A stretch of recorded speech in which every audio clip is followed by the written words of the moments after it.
रामबाण सीरीज के महा एपिसोड में आपका स्वागत है। आप जानते हैं जैसा प्रश्नों का चीड़-फाड़ हो रही है उससे आप बहुत लाभान्वित होंगे, उम्मीद है। अगर आपने अभी तक पीछे की क्लास नहीं ली है और अपने आप को बहुत बेहतरीन प्रश्नों से दूर रखा है तो फिर ये आपकी गलती है और इससे यही साबित होता है कि आपको नौकरी नहीं चाहिए। अगर नहीं चाहिए तो घूमते रहिए। और मैं अभी भी कह रहा हूँ, अगर आपको नौकरी चाहिए तो आप रामबाण सीरीज का अच्छे से अवलोकन करें। आइए आगे देखते हैं। न्यूजीलैंड में पाया जाने वाला उड़न विहीन पक्षी कौन सा है? तो न्यूजीलैंड में पाया जाने वाला पक्षी कौन सा है? कीवी। कीवी। संयुक्त संसदीय समिति में लोकसभा के कितने सदस्य होते हैं? ये क्वेश्चन अगर जिसने मेरा पिछला वीडियो देखा उसको आराम से पता है कि संयुक्त संसदीय समिति को क्या कहते हैं? जेपीसी।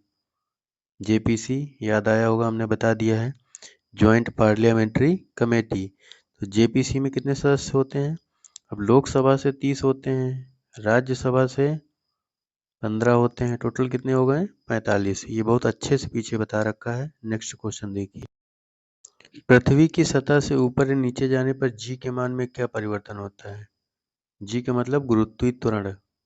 छोटे जी का मतलब गुरुत्वीय त्वरण और बड़े जी का मतलब गुरुत्वाकर्षण बल। ठीक, गुरुत्वीय त्वरण। तो गुरुत्वीय त्वरण के बारे में कुछ तथ्य जान लीजिए। आइए चलते हैं स्लाइड में देखते हैं। जो स्मॉल जी है, स्मॉल जी का पहले तो आपको मान पता होना चाहिए कि 9.8 मीटर पर सेकेंड स्क्वायर लिख लेंगे। 9.8 मीटर पर सेकेंड स्क्वायर। ठीक है, मीटर पर सेकेंड स्क्वायर कितना? 9.8। ये है जी का मान। अब जी से कई सारे क्वेश्चन बनते हैं। जैसे पूछ लेता है जी से पूछ लेता है जी का कि जी का मान सबसे ज़्यादा कहाँ पे होता है और जी का मान सबसे कम कहाँ पे होता है। तो ये बहुत बेसिक क्वेश्चन है लेकिन आने चाहिए। तो जी का मान सबसे ज़्यादा कहाँ पे होता है? ध्रुवों में होता है। जी का मान सबसे ज़्यादा कहाँ पे होता है? ध्रुवों में होता है। और ध्रुव दो ही होते हैं, एक उत्तरी ध्रुव, एक दक्षिणी ध्रुव। और सबसे कम जी का मान कहाँ पे होता है? तो सबसे कम जी का मान भूमध्य रेखा में होता है। भूमध्य रेखा अर्थात पृथ्वी, ये जैसे पृथ्वी है तो ये पॉइंट मैं बना रहा हूँ, ये है आपके, ये उत्तरी ध्रुव नॉर्थ पोल, और ये नीचे क्या है? दक्षिणी ध्रुव साउथ पोल। अब ये जो बीच में लाइन आती है सबसे भूमि के मध्य में अर्थात भूमध्य, यही है आपकी भूमध्य। तो भूमध्य रेखा पर सबसे कम किसका मान होता है? जी का मान होता है। आगे देखिए जी से रिलेटेड कुछ तथ्य। अब क्वेश्चन जैसे पूछ लेता है जी सदिश राशि है या अदिश राशि है? तो जो ये जी है गुरुत्वीय त्वरण, ये आपको पता होना चाहिए कि सदिश राशि है। अब जी सदिश है तो कैपिटल जी भी पूछ सकता है, तो कैपिटल जी अदिश राशि है, अदिश राशि। ठीक है, और क्वेश्चन देखिए। अब जी पूछा है तो इन दोनों में रिलेशन भी पूछ सकता है कि जी और जी कैसा होता है। तो रिलेशन अगर याद कर पा रहे हैं तो याद कर लीजिए, जी बराबर जी एम आर स्क्वायर। याद रखेंगे तो फायदा ही करेगा, निकल के भाग नहीं जाएगा। और फिर जब पेपर में सिलेक्शन होता है तो उसकी खुशी आप किसी को बता नहीं पाएंगे, इतनी खुशी होती है। तो जी के बारे में बता दिया, जी सदिश राशि है, इसका मान 9.8 मीटर पर सेकंड स्क्वायर होता है। कैपिटल जी ये अदिश राशि है। एक क्वेश्चन और याद करिए यहाँ से, जैसे कभी कभी पूछ लेता है कि पृथ्वी पर पलायन वेग का मान कितना होता है? तो पलायन वेग का मान होता है किलोमीटर पर सेकंड। मतलब कि आप एक सेकंड में अगर किसी वस्तु को 11.2 किलोमीटर भेज दें, इतनी स्पीड से उसको फेंके कि एक सेकंड में 11.2 किलोमीटर चली जाए, तो वो पृथ्वी के जो ये गुरुत्वाकर्षण है इससे बाहर निकल जाएगी, ऐसा वैज्ञानिक कहते हैं। आगे देखिए, किस वायसराय के काल में 1917 में शिक्षा पर सैडलर आयोग का गठन हुआ? पहला क्वेश्चन तो यही है कि सैडलर आयोग का संबंध किससे है? तो सैडलर आयोग का संबंध शिक्षा से है। सैडलर शिक्षा, सैडलर का संबंध किससे है? शिक्षा से। तो 1917 में गठन हुआ, ये भी याद रखना कि सैडलर आयोग का गठन कब हुआ? 1917 में हुआ। अब आइए कुछ और क्वेश्चन हम बता देते हैं आपको। जैसे प्रश्न में कहा गया किस वायसराय के काल में, तो किस वायसराय के काल में? तो इस वायसराय का आप नाम याद रखिएगा, इनका नाम है लॉर्ड चेम्सफोर्ड। लॉर्ड चेम्सफोर्ड, ठीक। लॉर्ड चेम्सफोर्ड के ही शासनकाल में 1917 में शिक्षा में सैडलर आयोग का गठन हुआ, लॉर्ड चेम्सफोर्ड के शासनकाल में। अब लॉर्ड चेम्स के फोर्ड के बारे में हम आपको कई सारे फैक्ट बता रहे हैं, तो ध्यान से सुनिएगा। इसमें से आपको 6-7 क्वेश्चन तो मिलने ही मिलने हैं, ध्यान दीजिए। तो अगर हम लॉर्ड चेम्सफोर्ड की बात करें तो इनका कार्यकाल 1900, लिखते रहिएगा, 1916 से 1921 तक था। तो इस अवधि के दौरान जो भी कार्य होंगे, 1916 से 1921 के मध्य में जो भी कार्य होंगे, वो सब में अगर पूछता किस वायसराय के काल में हुए, किस वायसराय के, तो आप 1916 से 1921 के मध्य जितने काम हैं वो सब लॉर्ड चेम्सफोर्ड के कार्यकाल में डाल देंगे। तो आइए देख लेते हैं कौन कौन से काम हुए हैं। तो इस अवधि के दौरान पहला काम तो जैसे कि 1919, 13 अप्रैल 1919 को क्या हुआ, 13 अप्रैल 1919 में क्या हुआ, तो ये आपका हुआ जलियांवाला बाग। अब पूछ सकता है कि 13 अप्रैल 1919 ये जलियांवाला बाग हत्याकांड के समय कौन वायसराय था, तो कौन था, लॉर्ड चेम्सफोर्ड। दूसरा क्वेश्चन आपका यहीं से बनेगा, प्रांतों में द्वैध शासन, प्रांतों में द्वैध शासन की शुरुआत। तो द्वैध शासन की शुरुआत भी 1919 में हुई, आपको जानकारी होनी चाहिए। तो 1919 में द्वैध शासन की शुरुआत हुई, तो ये भी किसके शासनकाल में आ गई, लॉर्ड चेम्सफोर्ड के शासनकाल में आ गई। अब इन्हीं के शासनकाल में ये भी आया था मॉन्टेग्यू चेम्सफोर्ड सुधार, नाम में ही चेम्सफोर्ड है, तो मॉन्टेग्यू चेम्सफोर्ड, मॉन्टेग्यू चेम्सफोर्ड सुधार, ठीक, ये भी आया। अब ये कौन सा सुधार था, तो ये मॉन्टेग्यू चेम्सफोर्ड जो ये संवैधानिक सुधार था, मॉन्टेग्यू। तो ये जो मॉन्टेग्यू चेम्सफोर्ड सुधार था, ये कैसा था, संवैधानिक सुधार था। मॉन्टेग्यू चेम्सफोर्ड, मॉन्टेग्यू चेम्सफोर्ड कैसा सुधार था, संवैधानिक सुधार था, ठीक है। आइए कुछ और क्वेश्चन इसी अवधि के दौरान के देखते हैं।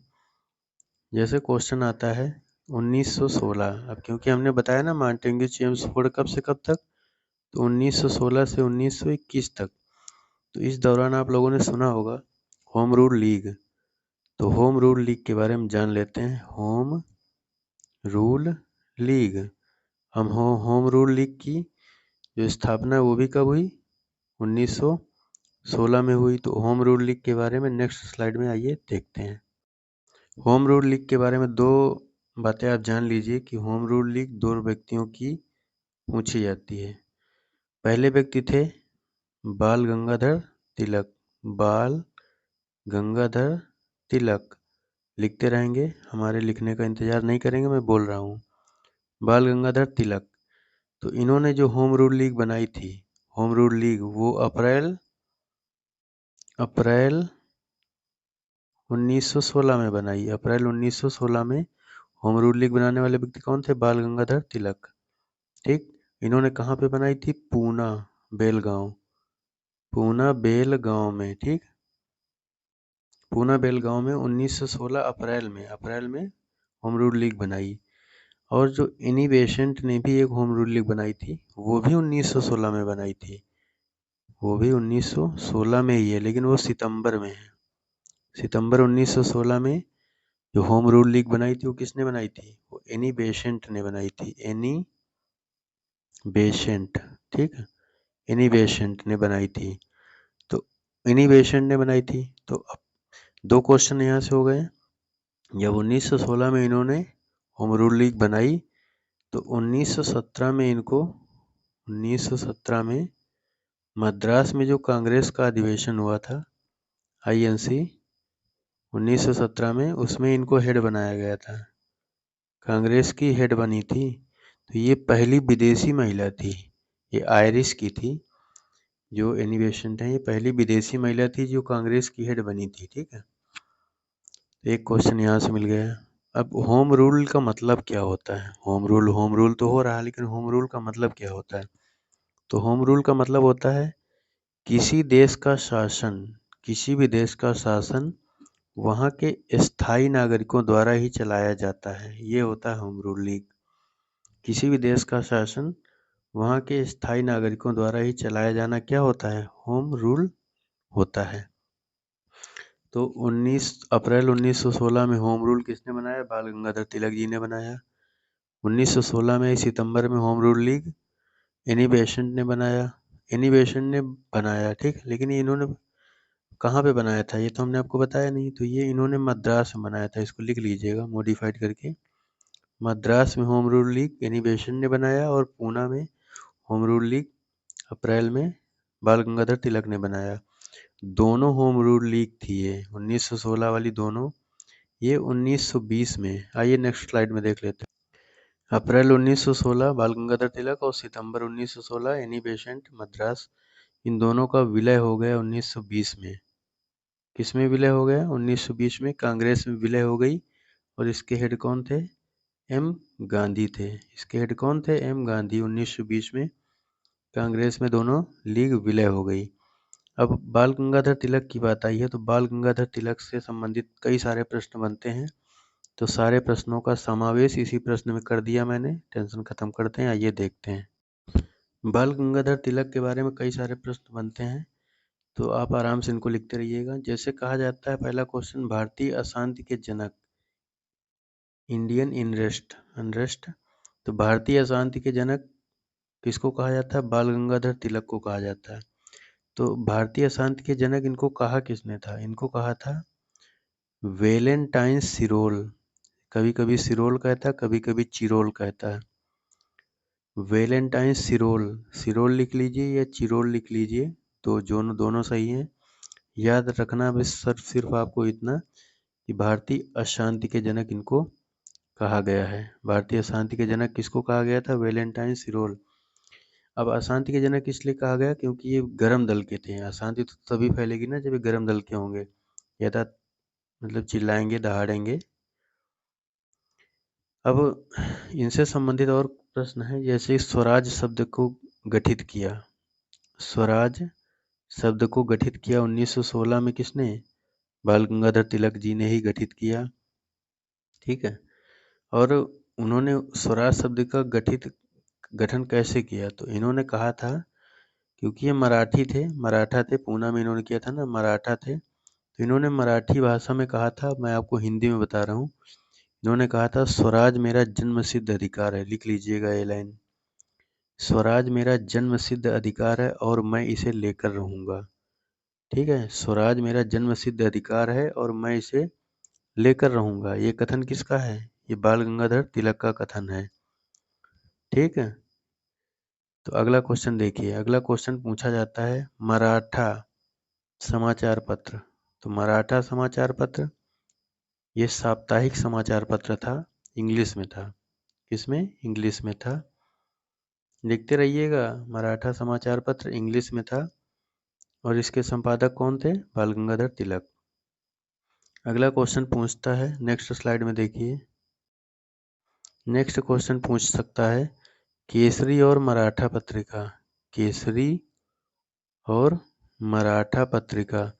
तो केसरी और मराठा पत्रिका भी किसकी हैं, बाल गंगाधर तिलक जी की हैं, ठीक है। तो आपको हमने कई सारे क्वेश्चन बता दिए हैं बाल गंगाधर तिलक से। आई होप कि आप भूलेंगे नहीं। और क्वेश्चन देखिए बाल गंगाधर तिलक के बारे में। अगला क्वेश्चन है, गांधी जी ने जो बाल गंगाधर तिलक थे, तो गांधी जी ने बाल गंगाधर तिलक को आधुनिक भारत का निर्माता कहा था। लिख लीजिएगा, आधुनिक भारत का निर्माता किसको कहा, आधुनिक भारत का निर्माता किसको कहा, बाल गंगाधर तिलक को गांधी जी ने कहा। अगला आता है इन्हीं से क्वेश्चन, गीता रहस्य। गीता रहस्य किसकी बुक है, तो गीता रहस्य बुक किसकी है, बाल गंगाधर तिलक की है। इसको इन्होंने मांडले जेल में, ये 1915 के आसपास की बात है, सन नहीं पूछेगा, 1915 के आसपास की बात है। गीता रहस्य जो बुक है मांडले जेल वर्मा में, वहाँ पर इन्होंने गीता रहस्य नामक बुक लिखी। तो आप लोग यहाँ कंफ्यूज मत होइएगा, भगवत जो गीता है भगवत गीता वो अलग है, जो गीता रहस्य है वो अलग है। तो भगवत गीता वेद व्यास की है, और गीता रहस्य किसकी है? बाल गंगाधर तिलक की है। आगे देखिए, अगला क्वेश्चन है 26/11 तो पता है आपको, ठीक है, ये आप खुद ही समझदार हैं।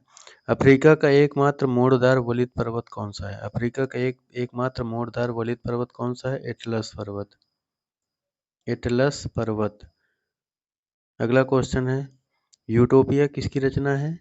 यूटोपिया किसकी है? टॉमस मूर की, टॉमस मूर की। जैसा पढ़ा रहा हूँ वैसा पढ़ लीजिए, फायदे में रहेंगे। टॉमस मूर की रचना है। अगला क्वेश्चन है,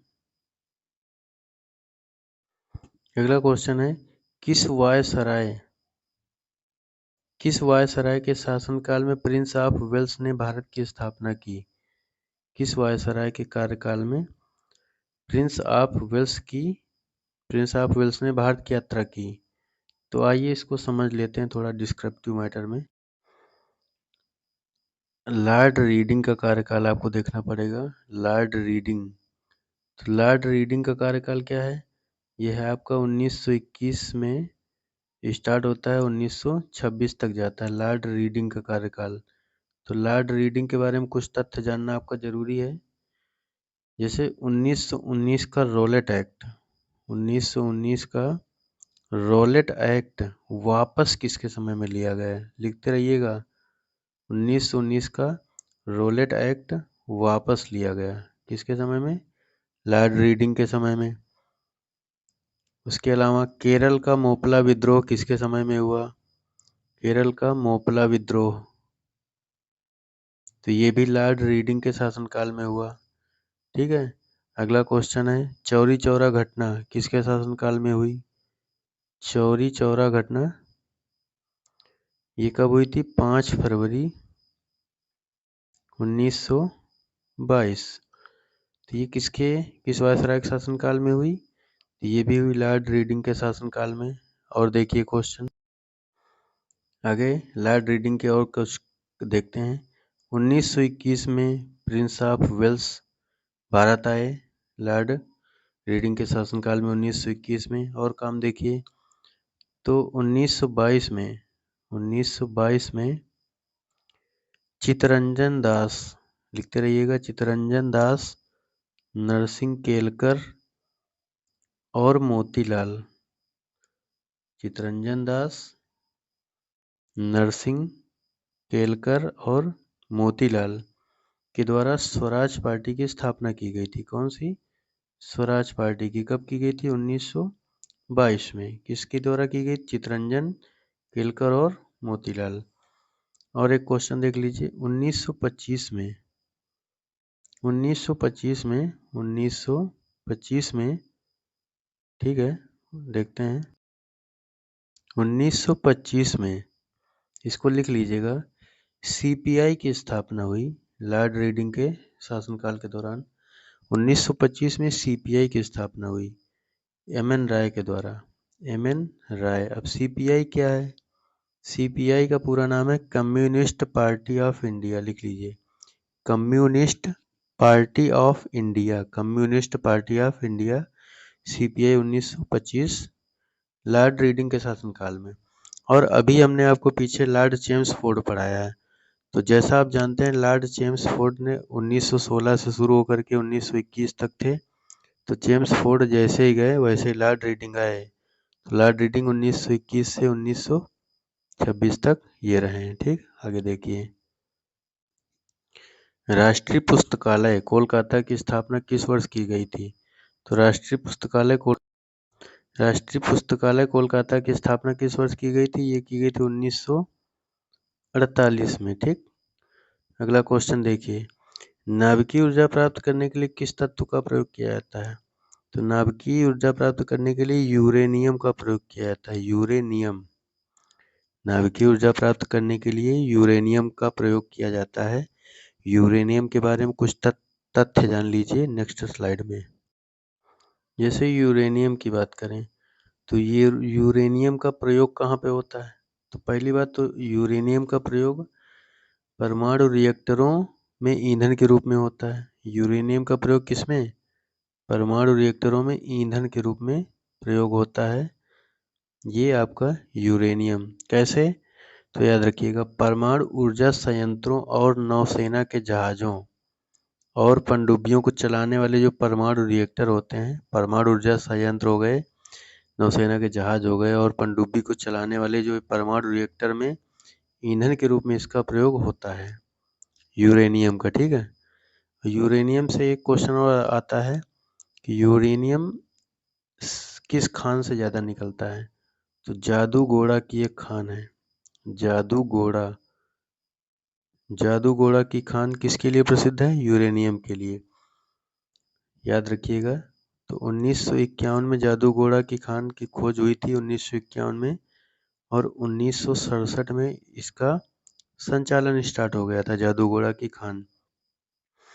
अब अगर इंडिया की बात करें तो यूरेनियम सर्वाधिक कहाँ होता है? तो सर्वाधिक उत्पादन आंध्र प्रदेश और झारखंड। लेकिन होता तो झारखंड में है, लेकिन अभी हाल ही में 4900 टन, लगभग